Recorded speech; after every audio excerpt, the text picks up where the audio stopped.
안녕하세요. 책 읽는 보라입니다. 오늘은 조반니 보카치오의 데카메론 중에서 세 번째 날 여섯 번째 이야기 들려드리겠습니다.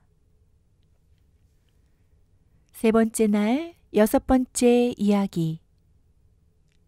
리차르도 마누톨로는 필리펠로 시기놀포의 아내를 사랑합니다. 리차르도는 그녀가 질투심이 많다는 얘기를 듣고 자기 아내가 다음 날 필리펠로와 목욕탕에서 만나기로 했다면서 그녀를 그리로 보냅니다. 결국 자기 남편과 함께 있는 줄 알았던 여자는 리차르도와 함께 있었음을 알게 됩니다. 엘리사의 이야기가 더 이상 이어지지 않자 여왕은 치마의 영리함을 칭찬하고 나서 피암미타에게 이야기를 계속하라고 요청했습니다. 피암메타는 활짝 웃으면서 대답했습니다. 네, 그러지요, 여왕님.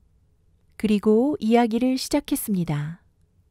우리 도시로 말하자면 다른 어느 곳보다도 풍부한 이야기거리를 제공해주는 곳이지만 엘리사님이 하신 대로 이번에는 이곳을 벗어나 세상의 다른 곳에서 일어난 일들을 들려드릴까 합니다.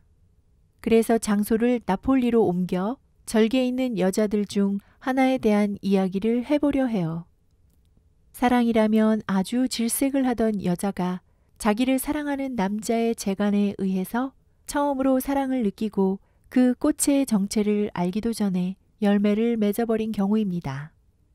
여러분은 이 이야기를 통해 여러분에게도 일어날 수 있는 일들에 대해 주의를 기울이게 될 것이고 또한 이미 일어난 일을 회상하며 즐거움을 느끼게 될 것입니다. 나폴리는 아주 오래된 도시로서 이탈리아의 여느 도시만큼, 아니 여느 도시보다 더 유쾌한 곳이지요. 그곳에 고귀한 혈통과 대단한 재산을 가진 건출한 젊은이가 한 사람 있었어요. 그의 이름은 리차르도 마누톨로였지요. 두 번째 날 다섯 번째 이야기를 통해 등장하는 나폴리의 대주교 필리포 마누톨로와 같은 가문의 출신입니다. 그에게는 아주 아름답고 매력적인 젊은 아내가 있었지만 그만 다른 여자를 연모하게 되었답니다. 나폴리에는 그 여자의 미모를 따라올 여자가 한 사람도 없다는 것이 중론이었습니다. 그 여자의 이름은 카텔라였고 리차르도와 연배가 비슷한 필리펠로 시기놀포라는 젊은 귀족의 부인이었어요. 지극히 정숙하고 더욱이 남편을 사랑하고 존경하는 여자였죠. 이런 카텔라를 사랑하게 된 리차르도 마누톨로는 온갖 방법을 동원해서 한 여자의 호감과 사랑을 얻고자 했으나 자신의 희망을 만족시키는 데까지는 전혀 이룰 수 없었고 그로 인해 자포자기 상태에 빠지고 말았답니다. 사랑에서 벗어날 방법은 알았지만 그렇게 할 수 없었고 그렇다고 죽을 수도 없어 살아갈 기쁨도 사라진 상태였습니다. 그런 심정으로 살고 있는데 어느 날 친척 부인네들이 찾아와 그런 사랑은 이제 그만두라고 위로하는 것이었죠. 카텔라는 필리페로 외에는 어느 누구도 마음에 두지 않고 질투심이 많아서 하늘을 나는 새만 봐도 남편을 빼앗아가지 않을까 염려하는 여자이니 아무리 해봐야 헛수고라는 거였죠. 카텔라가 질투심이 많다는 얘기를 듣는 순간 리차르도의 머릿속에 뜻을 이룰 방도가 떠올랐어요. 그는 카텔라에 대한 사랑을 포기하고 대신 다른 친절한 여자에게로 마음을 돌린 척 했어요. 창술 경기나 마상창 경기, 그리고 카텔라를 위해 했던 모든 것들을 이제 다른 여자의 사랑을 얻기 위해 하는 척 하기 시작했던 겁니다. 그 결과 얼마 지나지 않아 카텔라는 물론이고 모든 나폴리 시민은 리차르도가 사랑하는 사람은 카텔라가 아니라 요컨대 그 두 번째 여자라고 믿게 됐어요. 이런 식으로 계속 행동했기 때문에 이제는 모두가 그것을 확실히 믿게 됐고 다른 사람보다도 카텔라는 리차르도가 자기에게 품은 사랑으로 인해 일찍이 그에게 보였던 기피하는 태도를 버렸답니다. 이웃으로서 오다 가다 만나면 다른 사람들이 그렇듯 상냥하게 서로 인사를 나눌 정도였죠. 그러는 동안 더운 계절이 찾아왔어요. 나폴리 사람들의 관습대로 부인들과 기사들이 여기저기서 서로 어울리며 바닷가로 나가 점심이나 저녁을 먹으며 즐기는 계절이었죠. 리차르도는 카텔라가 친구들과 어울려 바닷가로 나간 것을 알고 자기도 친구들을 모아 그곳으로 갔습니다. 그리고 카텔라의 여자들 무리와 합류하게 됐는데 처음에는 그들과 함께하는 것에 대해 별 흥미가 없는 척 주저하는 모습을 보이기도 했어요. 카텔라와 함께 온 여자들은 리차르도가 새로 시작한 사랑을 두고 놀리기 시작했어요. 이에 리차르도는 무척이나 흥분한 모습을 보여주면서 여자들에게 이야기거리를 만들어 주었죠. 그렇게 오랜 시간 놀다 보니 그런 상황에서 흔히 일어나는 일입니다만 한 명은 이리로 가고 한 명은 저리로 가고 하는 식으로 흩어지더니 리차르도 곁에는 카텔라와 몇 명의 여자만 남게 되었어요. 그때 리차르도는 그녀의 남편 필리펠로의 연애 행각에 대해 그녀에게 슬쩍 한마디 던졌어요.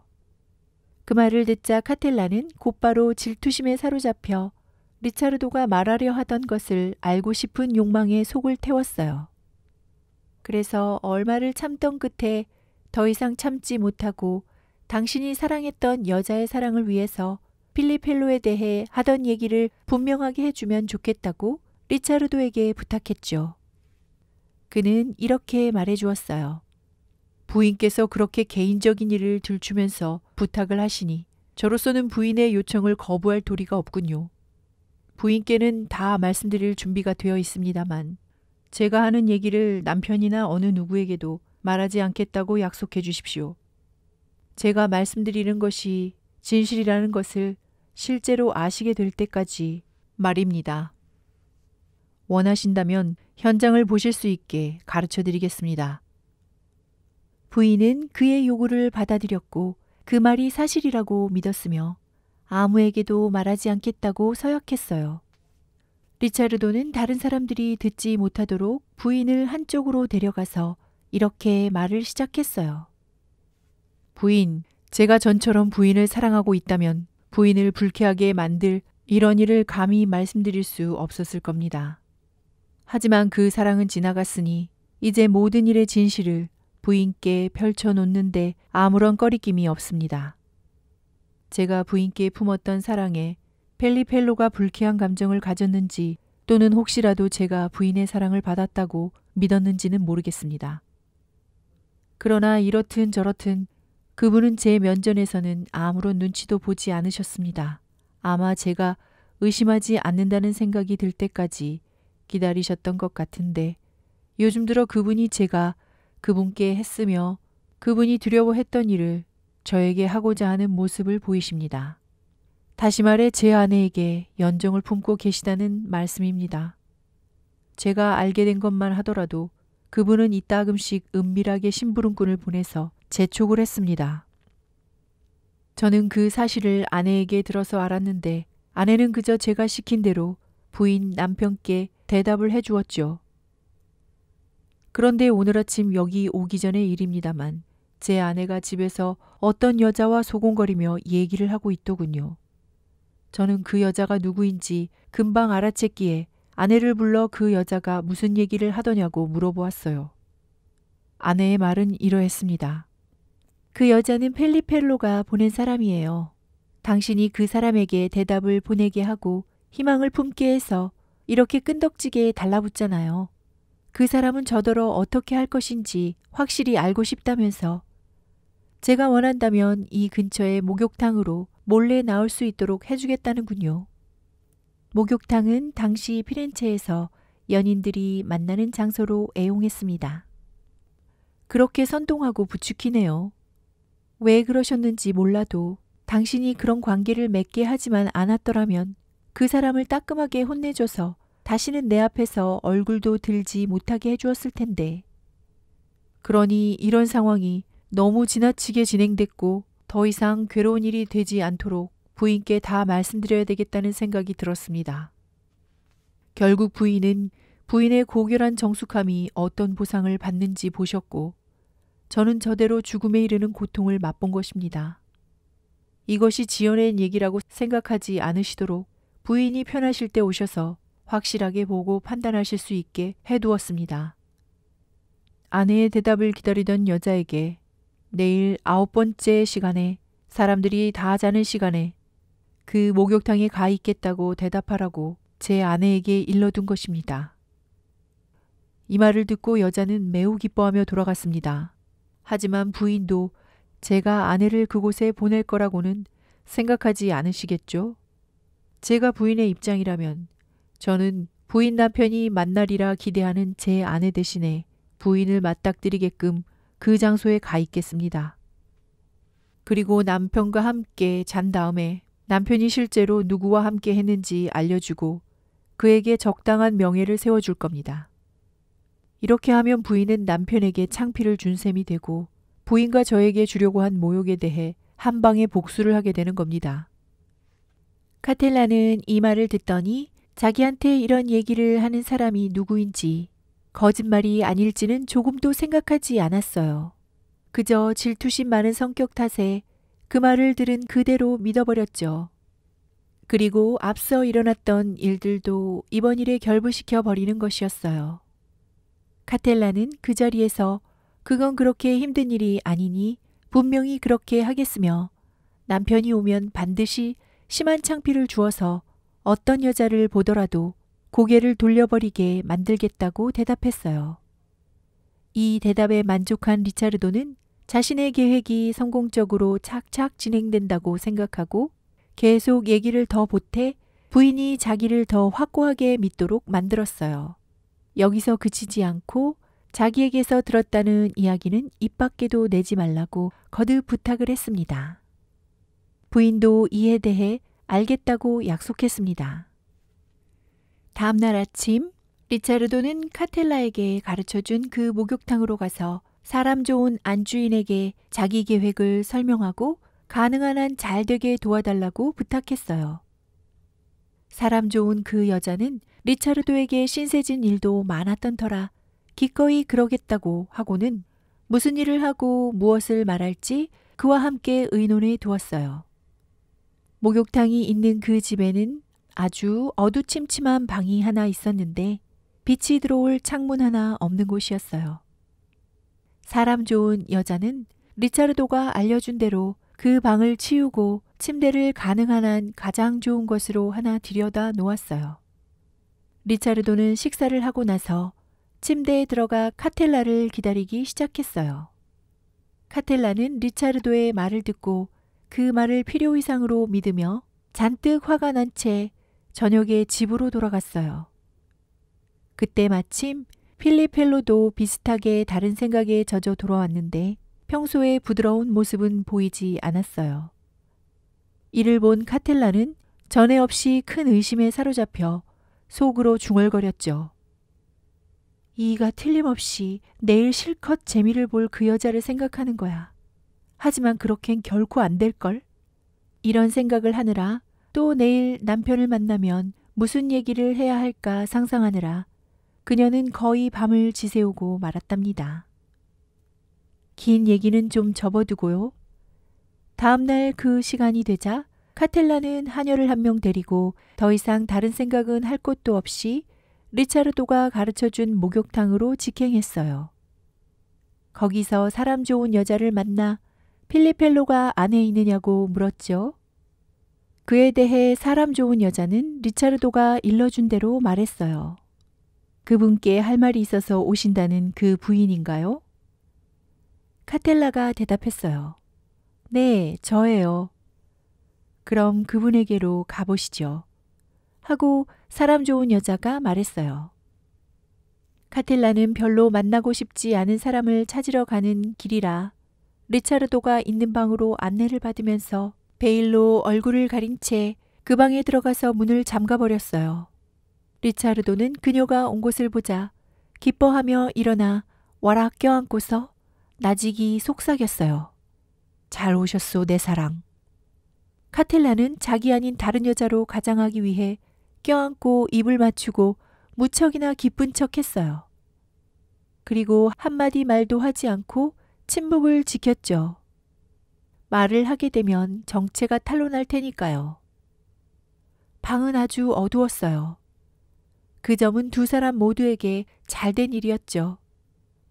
오랫동안 머물러도 눈은 여간에서 어둠 속에 익숙해지지 않아 상대방을 볼 수 없었어요.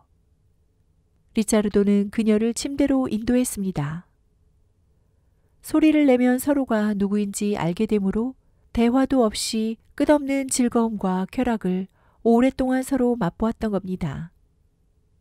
하지만 결국 카텔라는 가슴에 찬 분노를 밖으로 표출해야 할 시간이라고 느끼고 불같이 화를 폭발시키며 말을 시작했어요. 아, 여자들의 운명이란 어찌 이리 비참한고. 남편에게 품은 사랑 또한 어찌 이리 헛되단 말이냐. 불쌍한 내 신세야. 내 목숨보다 당신을 더 사랑한 것이 벌써 8년인데 듣자 하니 낯선 여자와 연애하며 탕진하고 있으니 당신이야말로 말로 다 못할 죄인이 아닌가. 지금 당신이 누구와 함께 있었다고 생각하나요? 아주 오랫동안 당신 옆에 누워있던 여자와 누워있었던 거예요. 당신이 다른 여자에게 정을 주면서 그 거짓 감언으로 사랑하는 척 속이던 그 여자 말이에요. 나는 카텔라예요.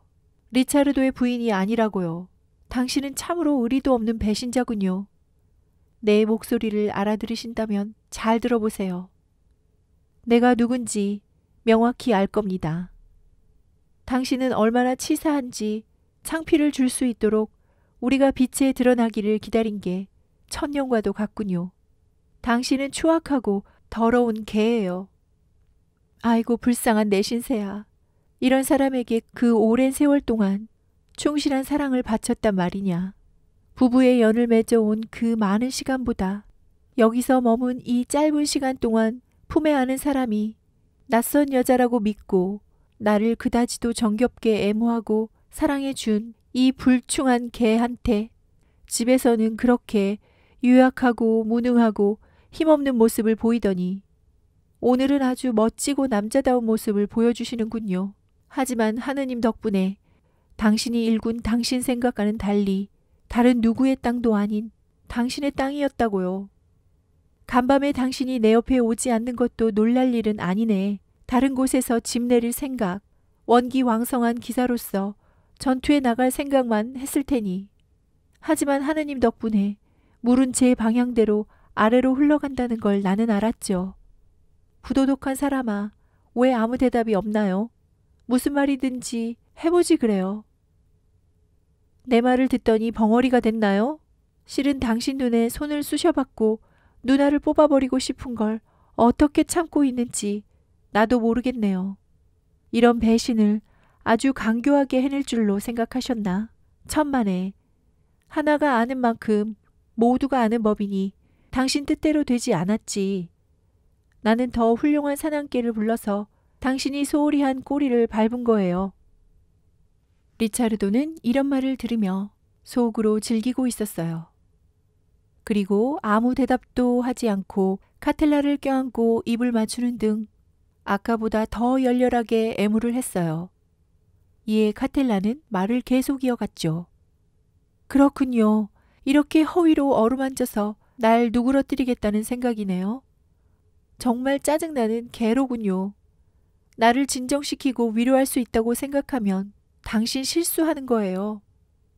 우리 친척과 친구들, 이웃들이 있는 앞에서 당신에게 창피를 주지 않는 이상 이 따위로는 결코 위로가 되지 않을 겁니다. 이 나쁜 사람아, 내가 그래 리차르도 미누톨로 마누라만큼 예쁘지 않다는 건가요? 내가 그만큼도 우아하지 않다는 건가요? 왜 대답이 없어요? 이 개양반아, 그 여자가 나보다 뭐가 더 낫다는 거예요? 이 정도 했으니 이제 날 건드리지 마요. 오늘 너무 많이 정력을 쏟으셨네. 내가 누구란 걸 당신이 알게 된 지금 아까 했던 짓을 억지로 한다는 거 잘 알아요. 하지만 하느님의 은총으로 당신이 굶주리는 모습을 보고 말 거예요. 리차르도에게 사람을 보낼 생각을 어째서 못했는지 몰라. 그렇게 날 사랑하고도 한 번도 거들떠보지 않은 나에게 뭐라고 불평하실 수도 없었으니 내가 왜 그랬는지 모르겠네. 당신은 여기서 그 사람의 부인을 품 안에 아는 줄로 생각했으니 설령 그러지 못했다 하더라도 한 거나 다름없어요. 그러니 내가 그 사람을 만난다고 해도 당신은 날 비난할 이유가 없는 거예요. 이렇게 여자의 말은 격했고 한탄은 컸어요. 결국 리차르도는 이런 생각을 갖고 돌아가게 두었다가는 큰 화가 따를 수 있겠다고 판단했죠. 그래서 모든 내막을 밝히고 그녀가 빠진 속임수에서 빼내주기로 결심했답니다. 그래서 그냥 가버리지 못하게 그녀를 꼭 껴안아 단단히 잡고는 이렇게 말했어요. 나의 달콤한 영혼이여, 화내지 마시오. 사랑만으로는 이룰 수 없었던 것을 사랑의 신이 속임수로서 얻도록 가르쳐 주셨소. 나는 당신의 리차르도입니다. 이 말에 카텔라는 목소리를 알아듣자마자 곧바로 침대에서 빠져나오려 했으나 그럴 수 없었어요. 그래서 소리를 지르려고 했지만 리차르도가 한 손으로 입을 막으며 말했어요. 부인이 남은 평생 고함을 질러봐야 아무 소용이 없어요. 한번 일어난 일은 돌이킬 수 없는 법이요. 보카치오의 세속적이고 낙관적인 세계관이 엿보이는 구절입니다. 만일 소리를 지른다거나 어떤 방법으로 다른 사람들 귀에 들어가게 하신다면 두 가지 일이 일어날 겁니다. 하나는 부인의 명예와 고든 명성에 금이 간다는 것입니다. 그건 가볍게 생각해서는 안 될 일입니다. 부인이 나에게 속아서 여기까지 오게 됐다고 하더라도 나는 사실이 아니라고 말할 겁니다. 오히려 내가 약속한 돈과 선물 때문에 왔으며 그럼에도 기대했던 만큼 온전히 받지 못하자 이렇게 변명을 해대고 소동을 벌이며 말썽을 피우는 것이라고 말입니다. 사람들은 좋은 것보다 나쁜 것을 더 잘 믿는다는 건 부인도 아실 겁니다. 그러니 부인보다는 당연히 내 말을 더 믿을 것이오. 그에 대해서 부인의 남편과 나 사이에 목숨을 건 결투가 벌어질 것이고 내가 그 양반을 죽이거나 그 양반이 나를 죽이는 일이 일어날 수도 있어요. 부인도 이런 사태가 즐겁거나 기쁘지는 않을 것 아닙니까? 그러니 내 육체의 심장이여, 자신을 공경에 빠뜨리거나 당신 남편과 나를 분쟁에 몰아넣어 위험하게 만들지 마세요. 부인은 이 세상에서 최초로 속은 사람도 마지막으로 속은 사람도 아닐 겁니다. 그리고 나는 부인에게 뭔가를 빼앗으려고 속인 것이 아니라 부인에 대한 사랑을 이기지 못해 그런 것이요. 사실 나는 당신을 사랑하고 당신의 지극히 천한 머슴이 될 준비가 언제나 되어 있소. 이런 정열적인 표현은 네 번째 날 발라드에서 다시 반복됩니다. 나는 오랫동안 나 자신은 물론 내가 가진 것들과 내가 할 수 있고 내가 소중히 여기는 모든 것들이 당신의 것이라고 생각했고 당신을 위해 쓰일 것으로 생각했으며 지금까지보다 앞으로 더욱 그러할 것이요. 매사에 현명한 부인이시니 내 말을 따를 것이라 믿겠소. 카텔라는 리차르도가 이와 같이 말하는 동안 격하게 흐느끼고 있었어요. 너무나도 심란하고 화가 났지만 그래도 리차르도의 말이 진실하다는 것, 그리고 리차르도가 말한 일이 일어날 수도 있다는 것도 인정했어요. 그래서 이렇게 말했어요. 리차르도, 당신이 내게 준 모욕과 속임수를 하느님께서 허락하지 않으신다면 어떻게 감당하실 수 있을지 모르겠네요. 저의 단순함과 남다른 질투심이 이런 결과를 가져왔으니 떠들어댈 생각은 없어요. 다만 당신이 내게 한 일에 대해 복수하지 않고는 결코 마음이 풀리지 않으리라는 것만은 확실합니다.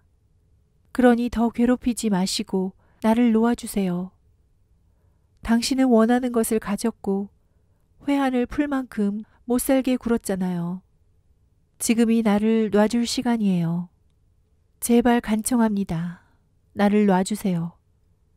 리차르도는 카텔라가 아직 너무나 혼란스러운 상태라는 것을 알고서 용서를 받을 때까지 보내지 않기로 마음먹었어요. 그리고 부드러운 말로 그녀를 달래고 많이 말하고 많이 빌고 많이 맹세했어요. 그러자 부인은 더 버티지 못하고 화해를 했습니다. 그리고 두 사람은 같은 바람대로 그들은 함께 최고의 기쁨을 맛보며 좀 더 머물렀답니다. 그렇게 해서 부인은 연인의 입맞춤이 남편의 입맞춤보다 얼마나 더 달콤한지 알게 되었고 리차르도에게 보여주던 단호함 역시 부드러운 사랑으로 바뀌어 그날 이후로 지극히 부드럽게 그를 사랑했어요. 그리고 용의주도하게 작업을 벌이며 그들의 사랑을 수없이 즐겼답니다. 하느님, 우리도 사랑을 즐기게 하소서. 여기까지 조반니 보카치오의 데카메론 중 세 번째 날, 여섯 번째 이야기 들으셨습니다. 함께 해주셔서 감사합니다. 책 읽는 보라였습니다. 오늘도 행복하세요.